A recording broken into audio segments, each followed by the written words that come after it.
آیت اللہ شمس الدین اپنی کتاب میں ایک جوان کا واقعہ بیان کرتے ہیں. طالب علم کہتا ہے میں بازار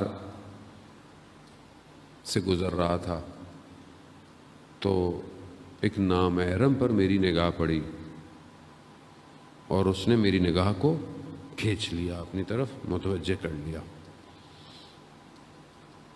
تصویر ظاہر ہے فریم میں آ جاتی ہے. ابھی بہت سے لوگ کہتے ہیں نیت اچھی ہونی چاہیے، نیت تو خراب نہیں تھی، میں دیکھ رہا تھا، تصویر تو آ گئی نا ذہن میں.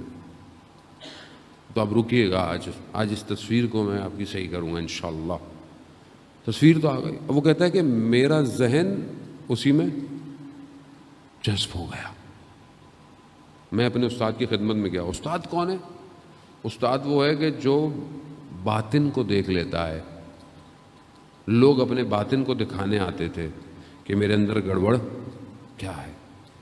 کہتا میں جیسے استاد کے پاس گیا، میں نے استاد سے کہا کہ میری طرف میرا کیا حال ہے.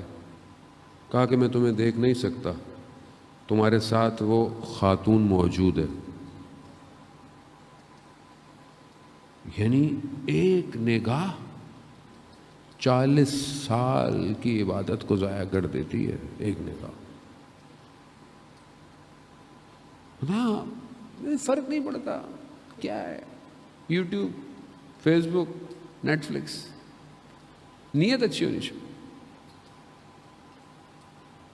یہاں نماز پڑھی عبادت کی، یہاں نگاہ پڑی، نور چلا گیا. نور چلا گیا، ظلمت آ گئی. اور بعض اوقات ایسی ظلمت آتی ہے کہ عبادت کو بھی کھا جاتی ہے، تاریکی میں لے جاتی، نہیں ہٹتی. اس لیے امام خمینی نے کہا کہ ایک نگاہ نامحرم صدیوں کے فاصلے پہ پھینک دیتی ہے. ذہن میں بس گئی. کہا کہ جب تک یہ تمہارے اندر ہو رہا تھا میں تمہیں دیکھ ہی نہیں سکتا. بہت شرمندہ ہوا، سجدے میں گیا، گریا کرتا رہا. خدا غلطی ہو گئی، خدا معاف کر دے. متصل ہوا حضرت سیدہ سے، کہا بی بی میری عزت آپ کے حوالے ہے، بچا لے مجھے. آپ دیکھ رہے ہیں ایک نے کہا. بی بی نے لطف کیا، نکال دیا باہر. پھر استاد کے پاس گیا، کہا ہاں اب چلی گئی ہے وہ تمہارے اندر سے. ہم صبح شام کیا کر رہے ہیں؟